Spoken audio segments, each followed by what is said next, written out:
Hello दोस्तों, कैसे हैं। हम आशा करते हैं कि आप लोग ठीक होंगे, स्वस्थ होंगे। चलिए आज क्लास 10th के बायोलॉजी पर डिस्कस करने वाले हैं। और बायोलॉजी में जो पहला अध्याय है, फर्स्ट एक्सरसाइज है, उसको देखेंगे। और वो एक्सरसाइज है जैव प्रकम। वो एक्सरसाइज है जैव प्रकम और जैव प्रकम को देखेंगे, यानी कि लाइफ प्रोसेसिंग को देखेंगे। जैव प्रकम को देखेंगे तो आप लोग जानते हैं ये संपूर्ण शरीर में विभिन्न प्रकार की क्रियाएं होती है। ये संपूर्ण शरीर में विभिन्न प्रकार की क्रियाएं होती हैं और सभी क्रिया एक दूसरे से जुड़े हुए हैं, यानी सम्मिलित रूप से सब एक दूसरे से जुड़ कर क्रिया करती है। और क्रिया करने की जो कला है वो हमारे शरीर के अंदर एक दूसरे से जुड़ करके संपन्न होता है। तो चलिए, कहता है जैव प्रकम यानी कि लाइफ प्रोसेसिंग। जैव प्रकम, इसको इंग्लिश में क्या कहते हैं, लाइफ प्रोसेस। और लाइफ प्रोसेस में देखेंगे जीवों में वे सभी प्रकम यानी वे सभी प्रकार की क्रियाएं जो सम्मिलित रूप से अनुरक्षण का कार्य करते हैं। अनुरक्षण का मतलब होता है मरम्मत का कार्य करना, यानी जिस चीज की आवश्यकता जहां हो ऑटोमेटिक शरीर में वो चीज का अनुरक्षण मतलब मरम्मत हो जाए, आवश्यकता की पूर्ति हो जाए। तो मरम्मत का कार्य जो करते हैं यानी कि अनुरक्षण का जो कार्य करते हैं वह जैव प्रकम कहलाते हैं। अनुरक्षण का जो कार्य करते हैं क्या कहलाते हैं, जैव प्रकम कहलाते हैं। अब बताइए कि जैव प्रकम तो ये जो सजीव होगा उसी में होगा। जीव कितने प्रकार के होते हैं, तो एगो बोलते हैं सजीव, एगो निर्जीव। तो सजीव जो बोलते हैं यानी लिखेंगे जीव दो प्रकार के होते हैं। जीव दो प्रकार के होते हैं, दो प्रकार के होते हैं। एक नंबर में देखेंगे तो होगा सजीव, एक नंबर में जो होगा वो होगा सजीव। और दूसरा नंबर में जो होगा वो होगा निर्जीव। क्या होगा, निर्जीव।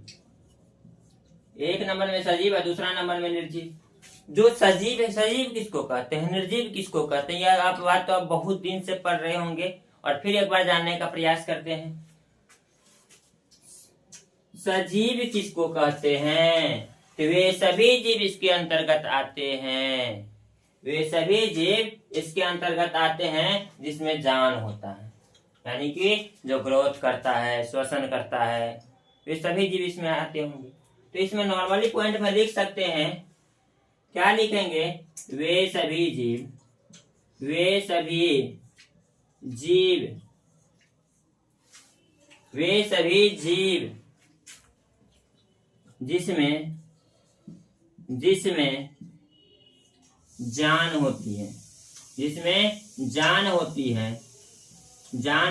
है, सजीव कहलाते हैं। सजीव कहलाते हैं। और वे सभी जीव इसके अंतर्गत कौन आएंगे, तो कहेंगे वे सभी जीव, वे सभी जिसमें जान नहीं होती है,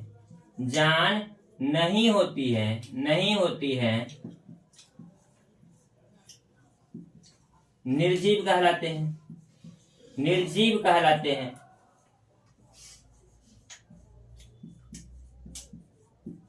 हैं। अब बताइए कि सजीव जिसमें जान होती है, नॉर्मल सी बात है, तो इसमें सभी प्रकार के जीव आएंगे। वो जिसमें जान होती तो कौन सा जीव है, तो मनुष्य भी एक प्रकार की सजीव है, प्लांट भी एक प्रकार की सजीव, इत्यादि अनेक सारे एग्जाम्पल लिख सकते हैं। तो एग्जाम्पल के रूप में लिखेंगे तो क्या होगा, मनुष्य। दूसरा क्या होगा, पादप इत्यादि, etc एक्सेट्रा, और भी बहुत सारे होते हैं, आप जानते भी होंगे। निर्जीव में वो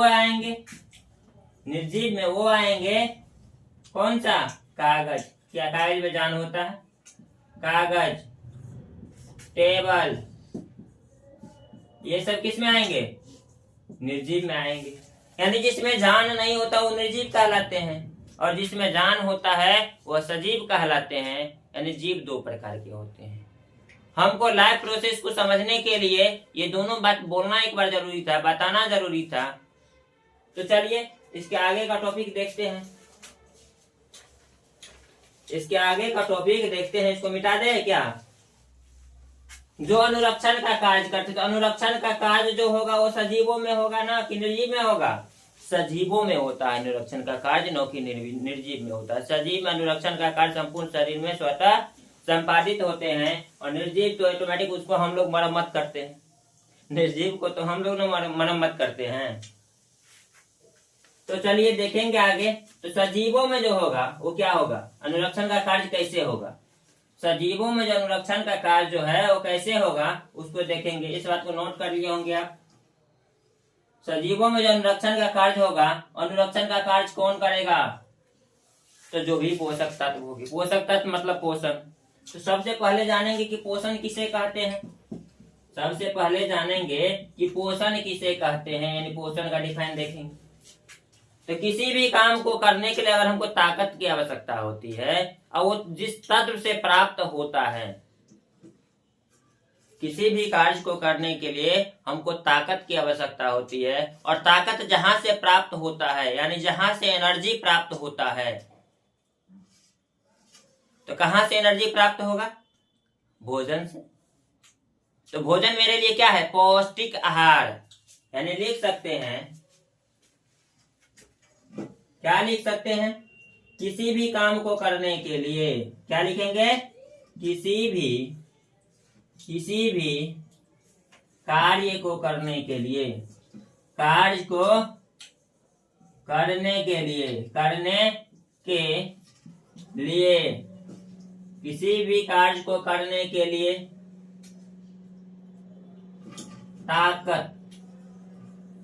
ताकत की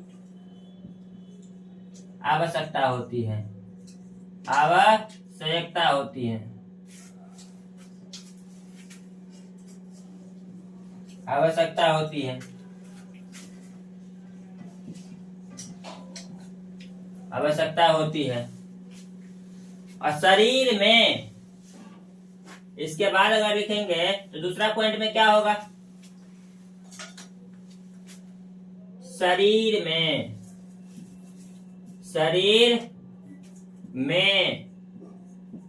ताकत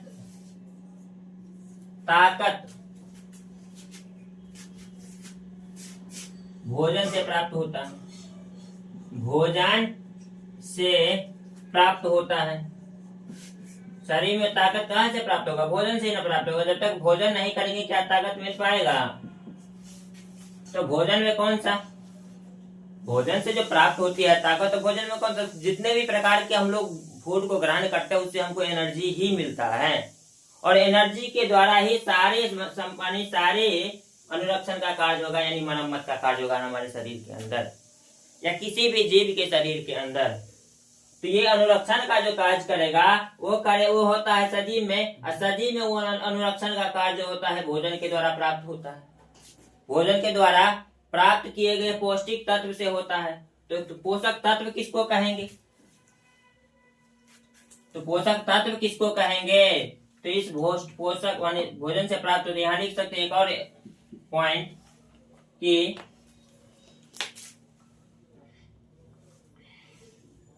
ताकत प्राप्त करने के लिए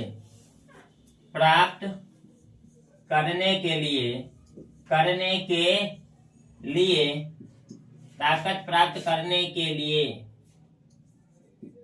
भोजन की आवश्यकता होती है, भोजन की आवश्यकता होती है, आवश्यकता होती है।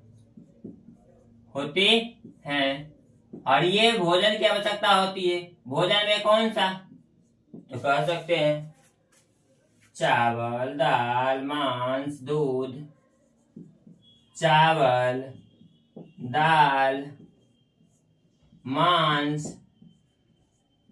दूध, इसी इत्यादि और भी बहुत सारे भोजन होते हैं। तो इसी हिसाब से ना हमारे शरीर को ताकत प्राप्त होता है। यानी कि जो हम भोजन करते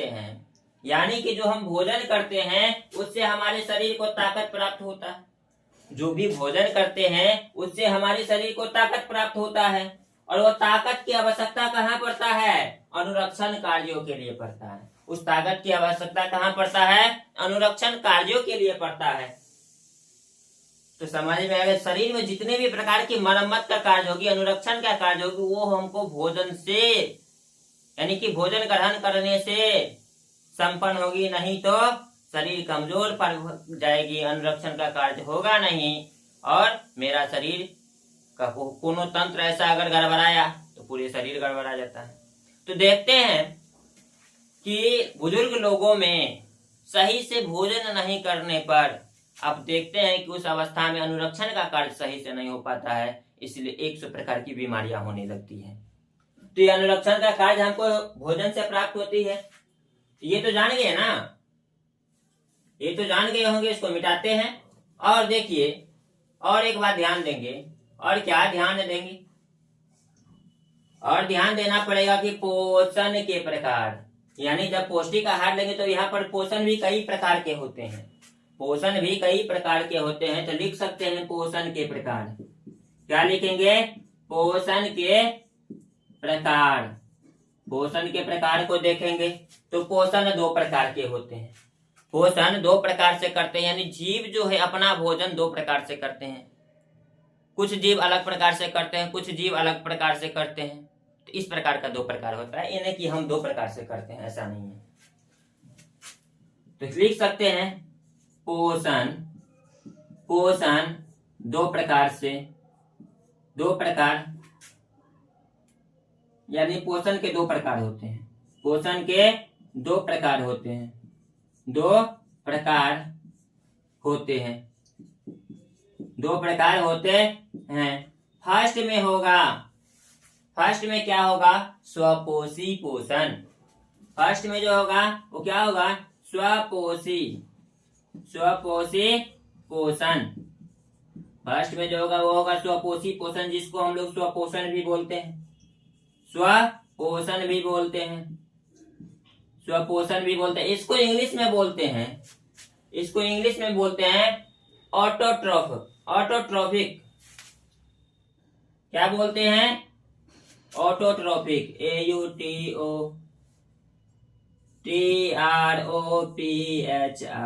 ऑटोट्रॉफिक, NUTRITION,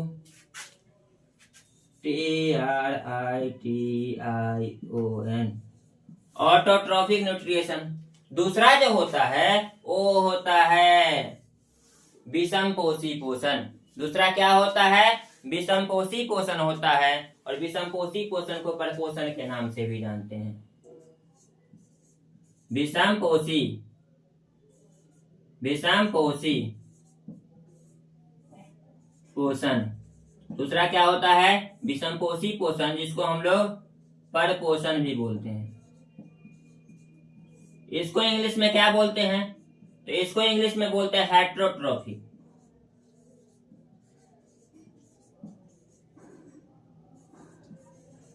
हेट्रोट्रॉफिक न्यूट्रिशन।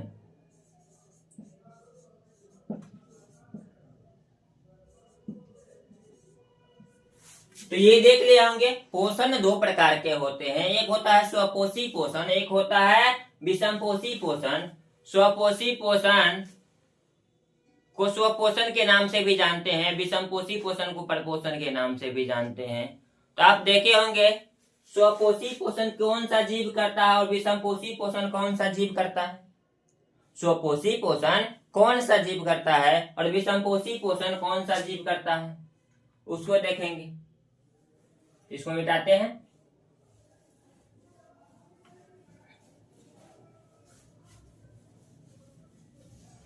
तो ध्यान दीजिएगा, स्वपोषी पोषण 1 नंबर में जो लिखे थे, यानी इसका जो आंसर होगा क्या होगा?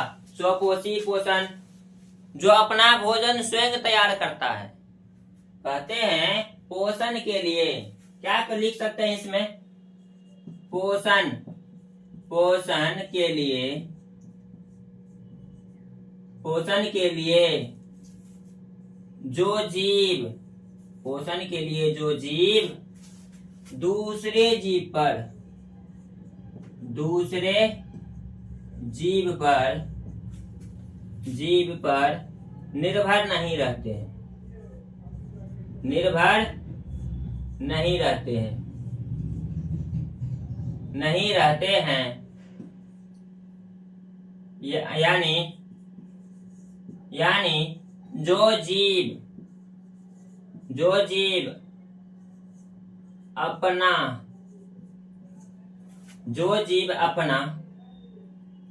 भोजन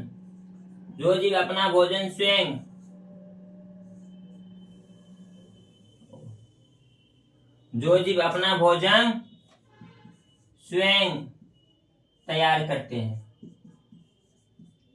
स्वयं तैयार करते हैं। अब ध्यान दीजिएगा, कौन सा ऐसा जीव है जो अपना भोजन स्वयं तैयार करता है? तो जितने भी प्लांट है वह अपना भोजन स्वयं तैयार करता है, उसको दूसरे जीव पर निर्भर नहीं रहना पड़ता है। जो प्लांट है टोटल का टोटल अपना भोजन स्वयं तैयार करता है, वो किसी दूसरे जीव पर निर्भर नहीं रहता है। तो दूसरे जीव पर जब निर्भर नहीं रहेगा तो अपना भोजन कैसे तैयार करेगा? तो आपको पता है प्लांट अपना भोजन कैसे तैयार करता है, आपको पता है प्लांट अपना भोजन कैसे तैयार करता है। जिसमें एक और पॉइंट लिख सकते हैं,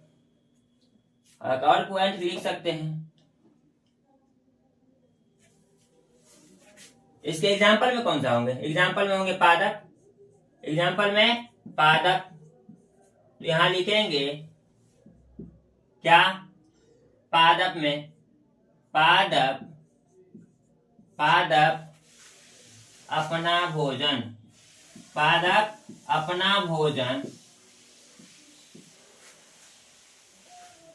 पादप अपना भोजन प्रकाश संश्लेषण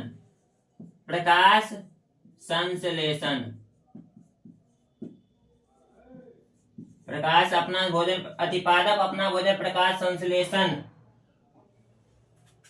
क्रिया द्वारा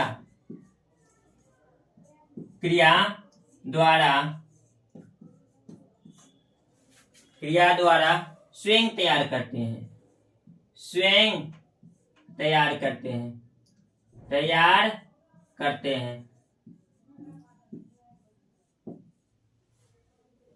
तैयार करते हैं। पादप अपना भोजन प्रकाश संश्लेषण क्रिया द्वारा स्वयं तैयार करते हैं।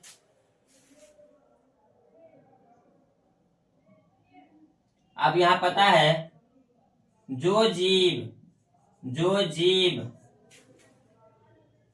अपना भोजन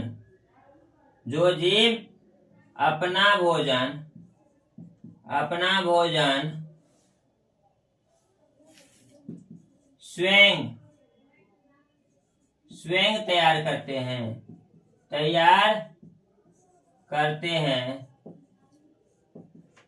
क्या कहलाते हैं? वह जीव क्या कहलाएंगे? स्वपोषी पोषण करने वाले जीव कहलाएंगे। वह जीव स्वपोषी कहलाते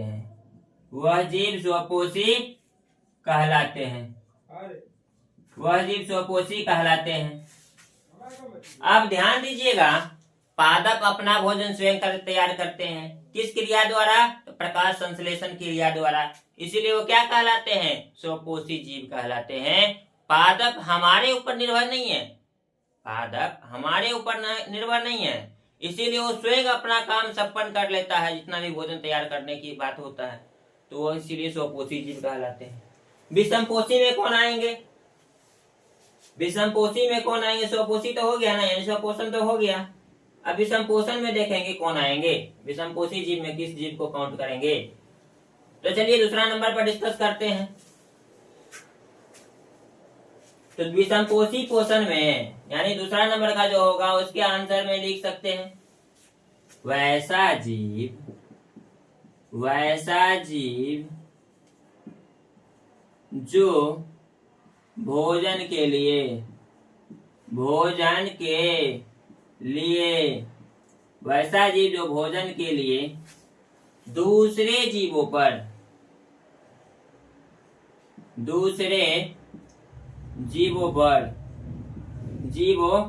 पर निर्भर रहता है। निर्भर रहता है विषमपोषी जीव कहलाते हैं। विषमपोषी जीव कहलाते हैं। विषमपोषी जीव कहलाते हैं। तो जो जीव अपना भोजन के लिए दूसरे जीव पर निर्भर रहेगा, तो इसके एग्जाम्पल में कौन सब आएंगे? एग्जाम्पल में आएंगे मनुष्य, बकरी, कुत्ता, मनुष्य, बकरी, कुत्ता इत्यादि। यानी कि जितने भी जीव होते हैं जो अपना भोजन के लिए दूसरे पर निर्भर रहता है। जैसे हम लोगों की बात करें तो हम लोग अपना भोजन प्लांट से भी प्राप्त करते हैं और एनिमल से भी प्राप्त करते हैं। यानी हम लोग प्लांट पर निर्भर है अपने भोजन के लिए। हम लोग अपने भोजन के लिए प्लांट पर निर्भर है, प्लांट हम लोगों पर निर्भर नहीं है। तो हम प्लांट पर निर्भर है, नहीं तो एनिमल्स पर निर्भर है। जैसे हम लोगों को भोजन का जो भी सामग्री प्राप्त होता है वो प्लांट से होता है, नहीं तो एनिमल से होता है। जैसे हो गया चावल, दाल, फल, ये सब क्या है? प्लांट से प्राप्त हो जाता है। दूध, मांस, ये सब कहाँ से प्राप्त होता है? एनिमल से प्राप्त होता है। तो हम कहीं ना कहीं दूसरे जीव पर निर्भर हैं। और जब दूसरे जीव पर निर्भर हैं तो हमको उसका संरक्षण करने की आवश्यकता है। हम लोग प्लांट से भोजन प्राप्त करते हैं, प्लांट से हवा प्राप्त करते हैं, यानी कि ऑक्सीजन प्राप्त करते हैं, और उसी प्लांट को नुकसान पहुंचाने का प्रयास करते हैं। आप सभी लोगों से निवेदन है कि अब जरा सोच करके देखिए, जो हमको संजीवनी बूटी की तरह, जो प्लांट हमको संजीवनी बूटी की तरह हवा देता है, यानी कि ऑक्सीजन देता है, क्या उसको नुकसान पहुंचाना हम लोगों की जिम्मेदारी होगी? नहीं, उसकी संरक्षण करना हम लोगों की जिम्मेदारी होगी। लेकिन हम लोग करते हैं उसका उल्टा। एक बार जानते हैं, इससे पहले एक बार देख लीजिए, यहाँ पर मानव जो है ना, ये मानव कितना मूर्ख है। हम सिर्फ एक मानव की बात नहीं कर रहे हैं, हम सम्मिलित रूप से कहने का प्रयास करें। ध्यान से सुनिएगा। ये जो मानव है ना, मानव अपने आप को प्रकृति के अनुसार नहीं ढाल रहे हैं। मानव अपने आप को प्रकृति के अनुसार नहीं ढाल रहे हैं, प्रकृति को अपने अनुसार ढलवा रहे हैं। यानी मानव का प्राकृतिकरण नहीं हो रहा, प्राकृतिक का मानवीकरण हो रहा है। ये हमारे लिए नुकसान की बात है। हमको पर्यावरण के साथ सामंजस्य बैठा करके काम करना चाहिए। पर्यावरण में हम लोगों का जो योगदान होना चाहिए, पर्यावरण मौसम के अकॉर्डिंग चलना चाहिए। लेकिन हम लोग चाहते हैं मौसम को अपने अकॉर्डिंग चला ले। उसमें जो पूंजीपति वर्ग के लोग हैं वो तो और ज्यादा चाहते हैं। जैसे अभी ठंडी का मौसम चल रहा है, जैसे अभी ठंडी का मौसम है, इस ठंडी के मौसम में अगर देखते हैं, ठंडी के मौसम में अगर देखते हैं तो आप देखे होंगे कि घर में हीटर लगल है। तो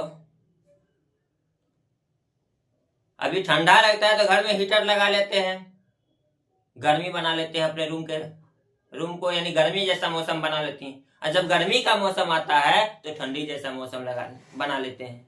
यानी जो पैसे वाले लोग हैं वो क्या करते हैं? प्रकृति को 100% नुकसान पहुंचाता है। हम लोगों को आवश्यकता है कि प्रकृति को नुकसान ना पहुंचाया जाए। वातावरण में जो जहरीली गैस है उसके प्रभाव को कम करें, लेकिन हम लोग वो करते नहीं है। हम लोग करते हैं और ज्यादा बढ़ाते जाते हैं। पता नहीं मानव को हो क्या गया है। ध्यान दीजिएगा, हम लोग गांव वाले हैं। ध्यान दीजिएगा, हम लोग गांव वाले हैं, और गांव वाले करते क्या हैं?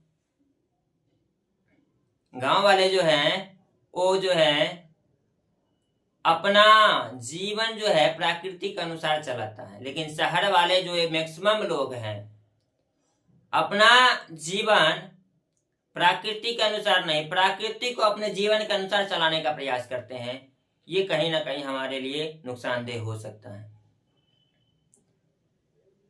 अभी जैसे हमको यहाँ से कहीं 2 किलोमीटर जाना हो तो हम लोग रोडिया से जाते हैं, यानी कि मोटरसाइकिल से जाने का प्रयास करते हैं। तेल जड़ता है, वातावरण प्रदूषित होते हैं, वातावरण प्रदूषित होते हैं और फिर हम लोगों का शरीर अस्कती से धीरे धीरे बढ़ते जाता है। यानी पसीना बहाने के लिए हम लोग जिम तो जाते हैं, पसीना बहाने के लिए हम लोग जिम तो जाते हैं, लेकिन 2 किलोमीटर पैदल नहीं चल सकते। कपड़ा धोने के लिए हम लोग मशीन का सहारा लेते हैं, हाथ से नहीं धोएंगे, लेकिन वही जब शरीर का मोटापा बढ़ जाएगा तो जिम में जाएंगे पसीना बहा करके एकदम बॉडी बनाने के लिए। तो बाबू सबसे बढ़िया बॉडी बनेगा, अपना काम स्वयं करो और ये मशीन का सहारा कम लो, अपने हाथ का सहारा ज्यादा। सबसे ज्यादा मजबूती हमको हाथ देता है, तो हाथ का सहारा लो, पैर का सहारा लो। मशीन का सहारा जितना हो सके कम करो, जहां पर नहीं होने वाला है वहां पर मशीन से काम करो, लेकिन ऐसा करते नहीं है। यही मानव के लिए दुर्भाग्य की बात है और आने वाले समय में इसका नकारात्मक प्रभाव देखने को मिलेगा। हम लोग जिस विषमपोषी पोषण को देख रहे थे उसके लिए देखेंगे तो ये विषमपोषी पोषण, स्वयंपोषी पोषण, इसको मिटा देते हैं, यानी कि स्वपोषी पोषण वाले चीज को मिटाते हैं। आप लोग आशा करते हैं कि नोट कर लिए होंगे। और देखते हैं विषमपोषी पोषण वाले में क्या होता है। विषमपोषी पोषण करने वाले जो जीव हैं वो अपना भोजन दूसरे जीव से प्राप्त करते हैं। इसमें भी कई प्रकार होते हैं, यानी कि कह सकते हैं विषमपोषी पोषण। विषमपोषी पोषण 3 प्रकार के होते हैं, 3 प्रकार के होते हैं, 3 प्रकार के होते हैं। विषमपोषी पोषण कितने प्रकार के होते हैं? तो 3 प्रकार के होते हैं। और ये तीनों प्रकार में पहला है परजीवी पोषण। क्या है? परजीवी पोषण। पहला परजीवी पोषण। दूसरा जो है वो है मृतजीवी पोषण। मृतजीवी पोषण, मृतजीवी पोषण। और तीसरा है प्राणी संपोषण। क्या है? प्राणी संपोषण। अगले क्लास में जो है हम लोग इन्हीं विषमपोषी पोषण के तीनों प्रकार पर डिस्कस करेंगे और जानने का प्रयास करेंगे कि ये होता क्या है। क्योंकि सब चीज को एकदम कंटिन्यू बस चला करके चलेंगे, यानी कंटिन्यू रूप से चलाएंगे तो अच्छे से समझ में आएगा।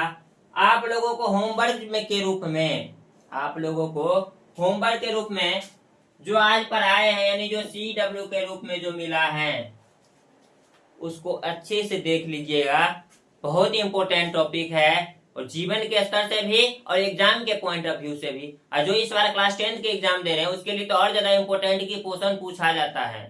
पोषण हाईलाइटेड टॉपिक में से है और पोषण पूछा जाता है।